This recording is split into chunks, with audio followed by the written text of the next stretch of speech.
Hey YouTube, how we doing today? Well, got another book review for you. This one I wasn't sure if I was going to bring to the channel, but I did a lot of thinking and a lot of, hey, why not? It's the governor's book, Christie's Let Me Finish. So stay tuned after we roll that intro, and as you can see by other book reviews we've done, I got some stuff to talk about this guy. So here we go.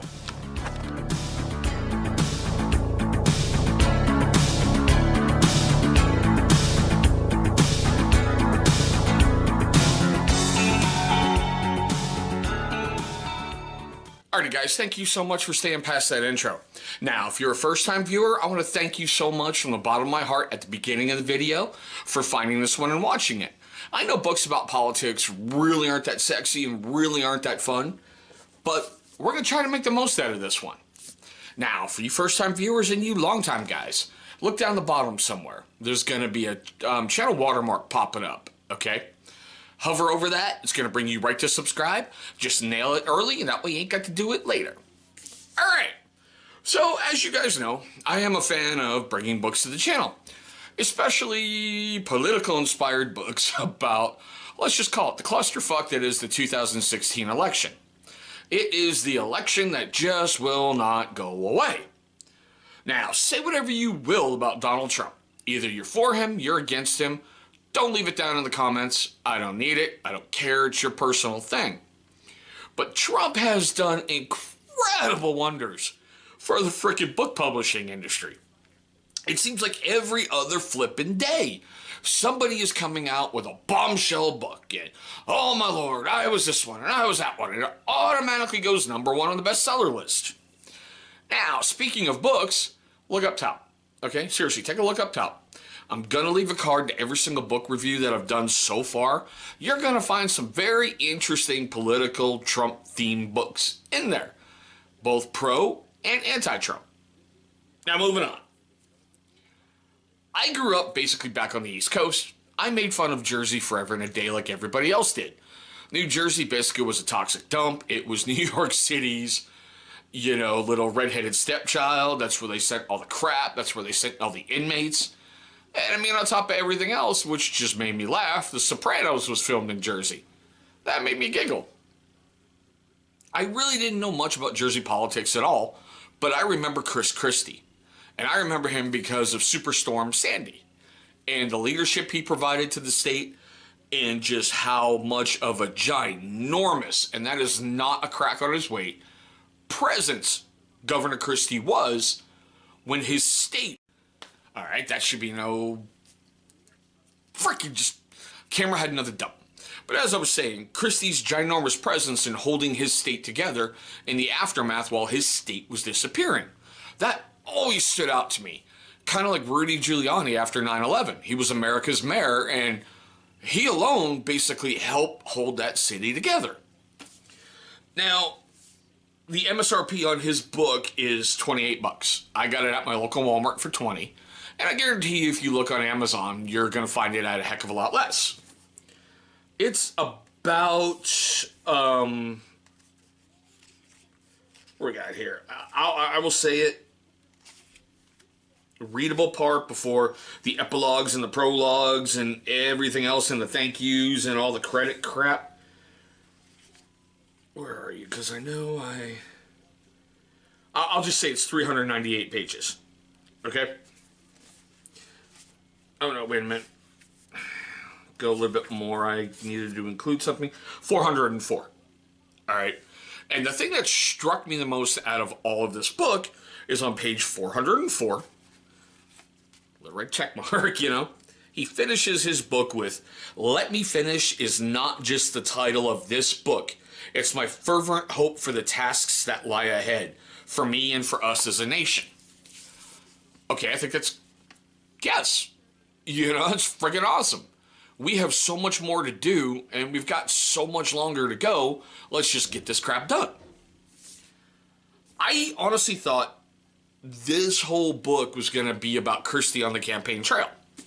As you can notice right there, that's about where in the book the campaign trail starts. I'll sum it up for you in the beginning. He was great at sports. He was a catcher on his high school baseball team. A soon-to-be Major League Baseball player came to his school. Christie got put on the bench as a backup and won the captaincy of his baseball team as a backup. He always felt a bigger calling in life, got himself into politics, well, I should say, got himself a law degree, became the Attorney General of New Jersey, married his high school sweetheart. They had their usual issues, all that crap, everything wonderful. There you go. That's everything, except for massive chapters on Bridgegate. If you don't know what Bridgegate is, just Google it. I'm not going into it here. I think it was really long drawn out in his book where he detailed everything and how innocent he was and how it took so long for that to happen. The one thing I didn't pay attention to, current FBI Director Christopher Wray was his attorney during Bridgegate. So if you've got to have an attorney, the future director of the FBI, wow. Now, for those of you who aren't familiar with book reviews that I do, I'm not going to sit here and read you every single page of this book. I have certain things that, as I was reading, they stood out to me, and I went, Whiskey Tango Foxtrot. So we're going to cover some of those here, and I'm going to try to move this along so it doesn't turn out to be like the Omarosa book review I did, or another one that was like an hour. So, all right. First big stop is on page 199. And he's talking about when he was thinking about running, for presidency in 2016. And he says point blank, stopping Hillary, the Democratic frontrunner, from being president was one of the biggest reasons for me to run. I didn't think she could be trusted in the White House. To me, her judgment was suspect, so was her honesty. I was convinced she would take the country further left. She was no Bill Clinton. She certainly didn't have her husband's capacity for empathy, not to mention his ability to connect with other human beings. No offense, I agree with that 110%. Just interactions with people around her, and my personal experience with her in Korea, no empathy and no capacity with people. Whew. And you know what? I think a lot of Democrats secretly and not so secretly agreed with me. No way I could sit by and watch her win the presidency. Okay, so that's why he finally hopped in. Because he said repeatedly in his book, he didn't think he was good enough, didn't think he was qualified, didn't understand why people were going to, hop on. Page 200. As for Donald Trump, I doubted he'd get in. And if he did get in, I doubted he would stay in. I assumed what everyone else assumed at the time. He'd hang around until the first debate or when his polls began to sag and he'd be out of there. All the lessons of history said he'd move on to other things soon enough. For Donald, the experience of running would be plenty. Boy, were we all wrong. So very wrong. That made me giggle. Because by that point, he and Christie have had an intense friendship. And I love how Christie put it. When Donald first took Christie to dinner, they were introduced by Donald Trump's sister and said, hey, my little brother should meet you and talk to you. Trump tried picking up the tab for a very expensive, very elegant dinner at a 5-star restaurant in New York City. Trump left. Christie was like, hey, can I get the check? And he's like, no, Mr. Trump's already taken care of it. And that started a hell of a fight between Christie and the maitre d'. And the maitre d's like, look, take it up with Trump. I'm not getting involved. Christie called Trump, basically bitched him out and went, what do I owe you? And Trump's like, no, I got this. And Christie's like, no, you don't get it. What do I owe you? So Donald gave him an amount. Christie wrote a check and mailed it. Trump never cashed the check until Christie called him back, bitching at him to cash the check because of how improper it was going to be. That's just very anti-typical New Jersey politics, and I'll leave it there. That's about the only way I can put it. So page 216.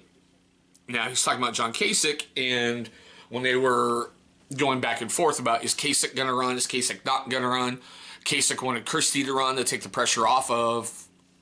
Yeah, Kasich wanted Christie to run to take the pressure off of Kasich. So, yeah.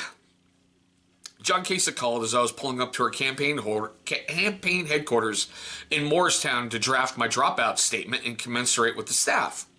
I had campaigned for John in Ohio in 2010 and helped him raise money. Back then I considered John a friend. His promise over dinner not to run if I did had strained things a bit.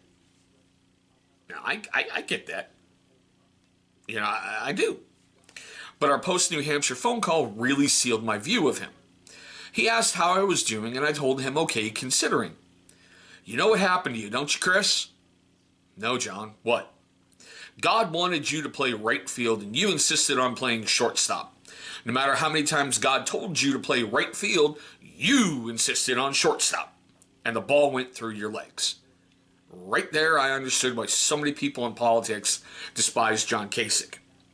Why only one of his 30 fellow Republican governors had endorsed his presidential campaign, and that was Alabama's Robert Bentley, who later resigned in disgrace and pleaded guilty in a messy sex and corruption scandal. And John, I asked, what does God have in mind for you? He didn't hesitate. I think you're going to see that very clearly over the next couple months. We sure did, didn't we? I will say it from me, my personal point of view, John Kasich was out for John Kasich. He was in over his head, he was severely overmatched, and he seriously just had it in his head with the Republican National Convention in Cleveland that everybody would turn on Trump and give Kasich all the electoral votes in order to run against Hillary. Kasich is an idiot, and it further cements it for me that he is now doing political commentary and hack jobs on Trump for CNN. My point of view, don't quote me on any of that. Well, actually, you can. Just give me the credit. Alright, page 233. And I agree with this because they're talking about, transition and everything else and him getting in the White House. This lack of peers was a problem for Trump. A problem I think even he was beginning to recognize. He had demonstrated in the golf cart that he needed someone from the world of politics he could talk to. Really talk to. And I was happy to help fill the void. I was older and more experienced than even his most senior staffers, and I'd been around politics and government and law enforcement my entire adult life. I was the governor of New Jersey, I'd been a U.S. attorney, and most importantly, him and I had a 15-year relationship. We spent a lot of social time together. I felt close to Melania, and I could tell him things that most people couldn't. I could tease him in ways the staffers wouldn't dare. I could contradict or disagree, and he wouldn't blow up at me or freeze me out. I could tell him what I was thinking for real.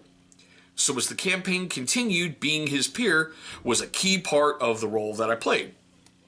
I will say this, I agree with the governor 150 frickin' percent. People are too afraid to tell people in power what they really think. If you're screwing up and you're messing up, you need to know. You don't need yes men in your life going, oh my God, that's such a great deal. We will sell, California. Yeah, I'm picking on California, don't care. To China to pay off our debt. Who cares about all the tech industry in there? Who cares about everything else? And who cares about Hollywood? Just sell California. If it's bad, tell me it's bad. With my paracord company and, other stuff that I do, if I do a show and I screw the pooch, I don't need people who are there with me, working for me, going, man, that's right that you told that lady to go screw herself, that her grandchild, can do this 1,000% better than you. No, I need someone to pull me aside and go, dude, you're fucking the pooch. Get your head in the game.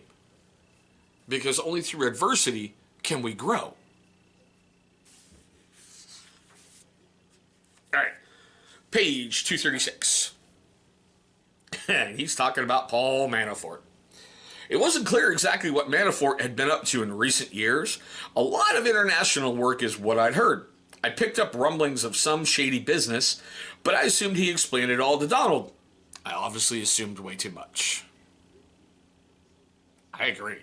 Manafort was a shady prick before he even touched down in the Trump campaign. And like I touched in the Corey Lewandowski book, Manafort was even stealing from the Trump campaign. Ugh. 237. He did need someone who... okay, hold on. Trump's given Manafort praise and everything. About he was brought in basically to wrangle the Democrats at the RNC. He did need someone who could watch his back with the party officials at the convention. But I got hints from the beginning that Paul might not be up to the job. He wasn't familiar with any of the latest campaign software. He conducted himself inconsistently on TV. Most of his contacts were people from bygone eras, and at the presidential level, the game had passed him by. One morning when I was coming in for a 10 a.m. meeting with Donald, Paul asked if he could meet me beforehand to discuss transition issues. I arrived early and Paul and I slipped into a conference room down the hall from Donald's office, just the two of us. Paul literally fell asleep during the meeting. You ask me for a meeting and you pass out, we're done. To use that phrase from Duck Dynasty, I gone. I was in mid-sentence and I heard a snore, then another one. He just wasn't dozing, he was out! I stopped talking for a moment and just looked at him, and then banged the table hard. Bang, bang, bang! 3 times. Governor! Paul, I said, go back to your apartment and get some sleep before the next meeting, because if you fall asleep in a meeting with the principal, that's gonna hurt you. Duh. I mean, give me a break. You're head of a campaign for presidency, and you're sleeping in a meeting? Just, wow. Page 247. And this is something I think which is still plaguing the White House. Jared Kushner. I really do. Christie prosecuted Kushner's dad and put him away in jail. So now Christie is on a team with Jared, and everyone's going, Jared's not harboring any resentment. Bullshit. Jared let a beat pass before he spoke up, but when he started talking, he sounded like a person who'd been holding poison inside himself for a long time. You really want to know why? Jared asked. Yes, Trump said. Because I don't trust him to have this, and you know why I don't trust him to have it. Kushner went off on Christie because Kushner believed his father's version of why Christie put him in jail. And I think Christie handled it beautifully by basically saying, look, I appreciate your feelings, but there's a lot of stuff you don't know and I can't tell you, because I'd be violating my oath and I'd be putting myself in a position to be prosecuted. I've signed non-disclosure agreements. I have. There's stuff I still can't talk about from my time in the U.S. Army. I actually have to submit it to them in writing, have them approve it before I can even turn around and talk about it. So I honestly feel that Kushner has way too much power in the Trump administration. But that's just me. Page 254. Yeah, when Jared's trying to make nice with Christie. You and I should put all this behind us, Governor, he said, as soon as I sat down. That's all in the past as far as I'm concerned. We have to do what's best for the campaign. We have to work together here. The most important thing is that Donald Trump is elected president. Now all he had to do was prove his intentions through his actions. Things didn't turn out quite that way.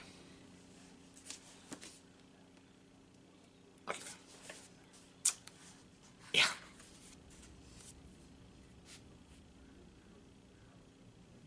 Yeah, so let's just skip over this part about Mike Flynn, because I think Mike Flynn is a paper tiger. And, you know, right here, Christie goes off on his feelings about Flynn.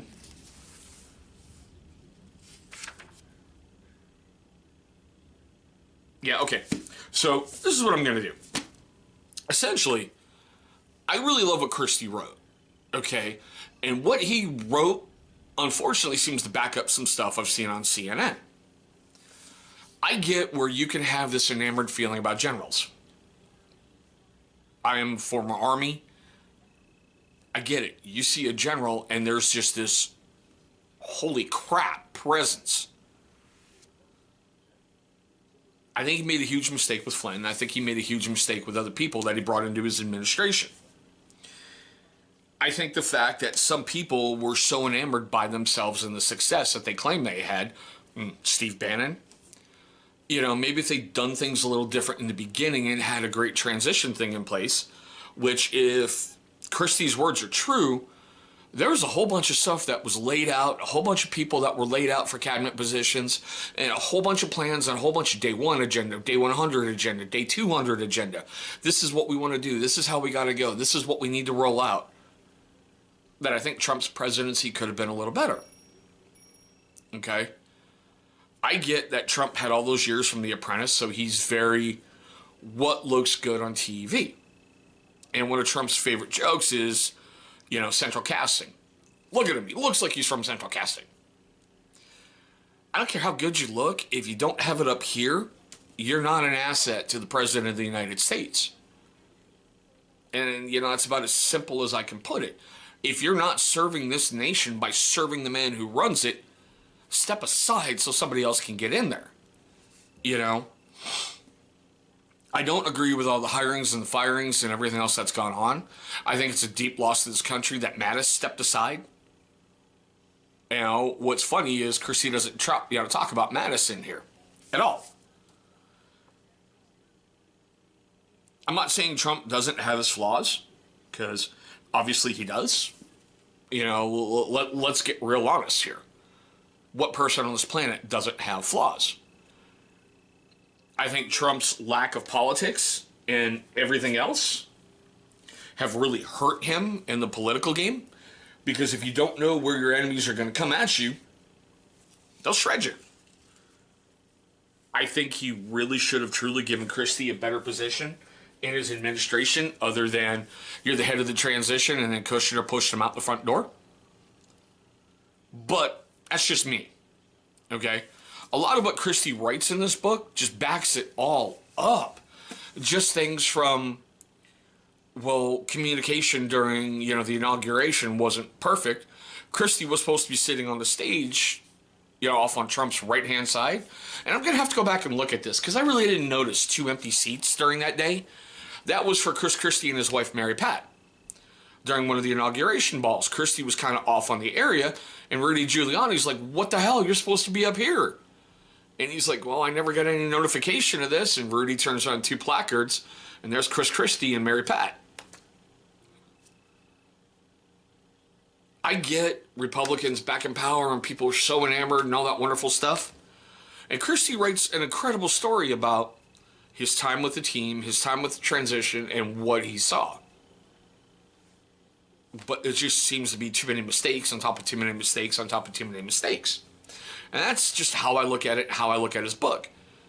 I mean, just from what I read you, and there was like 10 more areas I could have gone, but I don't want to make a real lengthy one on this, because I highly recommend go read the governor's book. Seriously. The first half of it is about his life, and the last half is about the politics and everything else with the campaign, the transition, and what's going on after. But with that wonderful stuff being said, I want to know what you think. Have you read the book? You know, what do you think about what you heard, what I reviewed here? You know, questions, comments, love, hatred, all that wonderful stuff. I want to hear it. You know, leave it down below in the comments section like you usually do. And please save the fuck Trump, screw Trump, Trump's dick, Trump's nonsense. Save it. Just leave me your comments about the book. All right? Let's get a good discussion going. Now, like I said in the beginning, for you first-time viewers on my channel, man, thank you so much for finding this video. Thank you for watching it, and thank you for taking a moment of your day to see something screwy like this. It means the world to me. It really, truly does. Now, for you first-time viewers and you long-time guys who didn't do it at the beginning of the video, I think maybe it's down there. I think it's down there. There's going to be a big channel logo popping up. Man, click on that thing. It's going to bring you right to subscribe. After you've subscribed, please go ahead and destroy that bell icon that is right next to it. Why? Good question. It's going to notify you, my amazing viewer, every single time that I upload a brand new video.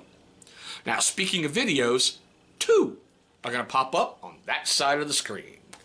Those are going to be videos that YouTube is going to select from my catalog that they think are going to be a great viewing experience for you. There we go, guys. My very, hopefully, quick look, and I hope I didn't talk for 31 minutes like I think I did. We'll find out here in a little bit.